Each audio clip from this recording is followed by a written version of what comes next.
Secara kronologis, ilmu pemerintahan modern muncul di Purwasia dan Australia pada abad ke-17 yang dikenal dengan istilah Kameralwissenschatten yang dilandasi dengan pemikiran bahwa ada sekelompok ilmu yang dipandang langsung yang berkaitan dengan pelaksanaan fungsi dari pejabat pemerintahan. Namun, pada akhir abad ke-18 dan awal abad ke-19, kameralistik digeser dan digantikan oleh ilmu hukum karena belum sempurna pada perkembangan metodologis dan empirisnya. Pergeseran ini awali di negara Jerman dan Austria karena adanya perkembangan konstitualisme dan legalisme yang bertujuan untuk mengatur relasi antara penguasa dan rakyat serta melindungi kebebasan rakyat dan domain privatnya. Walaupun kameralisme sudah tidak berkembang di Eropa, namun pada abad ke-19 muncul kajian kameralisme di Amerika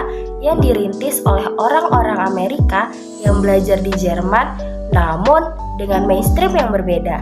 Di Amerika, prinsip-prinsip kameralisme berkontribusi dalam pembentukan struktur pemerintahan yang lebih modern loh, yaitu dengan mengedepankan transparansi dan akuntabilitas melalui administrasi pemerintahan yang berisi orang-orang yang dianggap mampu mempresentasikan rakyat dan dianggap sebagai sarana bagi rakyat secara luas untuk terlibat dalam pengelolaan urusan publik. Terus, gimana ya kalau di Indonesia? Perkembangan ilmu pemerintahan di Indonesia diawali dengan adanya pemerintahan kolonial di masa Hindia Belanda, teman-teman.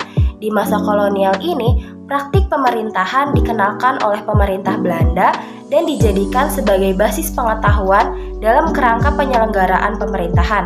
Meskipun pada saat itu, praktik pemerintahan yang berjalan dengan efektif hanya untuk keuntungan pemerintah Hindia Belanda saja. Perkembangan ilmu pemerintahan di Indonesia terbagi menjadi 4 generasi. Generasi pertama yaitu pada awal abad ke-18, perkembangan ilmu pemerintahan di Indonesia diawali dengan adanya pemerintahan kolonial di masa Hindia Belanda. Generasi yang kedua dimulai pada tahun 1950-an dengan dibukanya jurusan ilmu pemerintahan di Universitas Gadjah Mada, Yogyakarta. Pada saat itu, kajian dan tulisan tentang ilmu pemerintahan ada dalam berbagai karya ilmiah di bidang ilmu hukum dan politik. Lanjut ke generasi ketiga, yaitu antara tahun 1950 sampai dengan 1995. Pada masa ini, ilmu pemerintahan lebih banyak mempelajari tentang relasi politik dan organisasi politik. Dan generasi yang keempat, pada tahun 1995 sampai dengan sekarang, sebagian ilmuwan menganggap bahwa ilmu pemerintahan adalah ilmu pejabat yang telah ada baik pada masa kolonial maupun sekarang. Dan pada masa ini pula muncul banyak program pendidikan ilmu pemerintahan di Indonesia. Nah, gimana teman-teman? Sekarang udah paham kan mengenai kronologi adanya ilmu pemerintahan baik di masa dahulu maupun di Indonesia sekarang? Lanjut pembahasan yang kedua mengenai perbedaan karakteristik kekhasan gejala pemerintahan di Eropa dan Amerika. Nah, kira-kira apa ya? Mari kita bahas. Salah satu kekhasan di Eropa yaitu di mana tradisi Eropa kontinental berlaku civil law tradition atau tradisi hukum kontinental yang merupakan sistem hukum yang berlaku di negara-negara Eropa daratan seperti Belanda dan negara-negara bekas jajahannya yang menempatkan peraturan perundang-undangan sebagai sendi utama sistem hukumnya. Di Amerika menganut sistem hukum common law tradition atau tradisi hukum Anglo yang merupakan sistem hukum yang berlaku di Amerika dan Inggris dengan menempatkan jurisprudensi sebagai sendi utama dalam sistem hukumnya. Berikut merupakan perbedaan karakteristik lainnya. Nah teman-teman, sekarang sudah paham kan mengenai perbedaan gejala karakteristik ilmu pemerintahan di Eropa dan Amerika? Yang pertama, pendekatan paradigmatik. Dalam membahas ilmu, kita tidak akan terlepas pada objek forma maupun materia dari ilmu itu sendiri.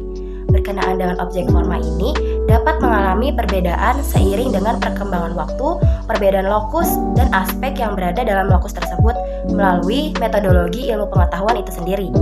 Oleh karena itu, pendekatan paradigmatik muncul karena kondisi ilmu yang berdinamisasi.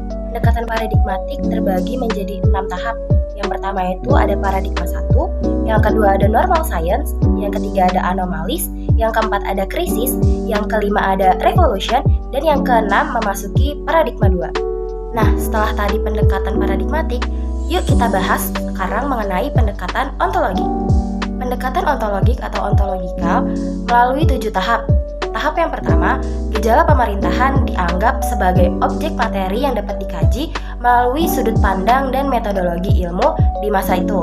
Tahap yang kedua, pada tahap yang kedua ini, gejala pemerintahan dipelajari oleh disiplin ilmu pengetahuan yang ada pada tahap yang pertama. Di tahap yang ketiga, pada tahap ini ilmu pemerintahan mencoba melepaskan dirinya sebagai bagian atau irisan dari ilmu-ilmu lain dengan mencoba memperjelas identitasnya. Selanjutnya, tahap yang keempat, ilmu pemerintahan mulai membuka interaksi dengan disiplin ilmu lain. Dalam tahap ini terjadi proses pertukaran konsep, variabel, teori, serta metodologi antara ilmu pemerintahan dengan ilmu lainnya.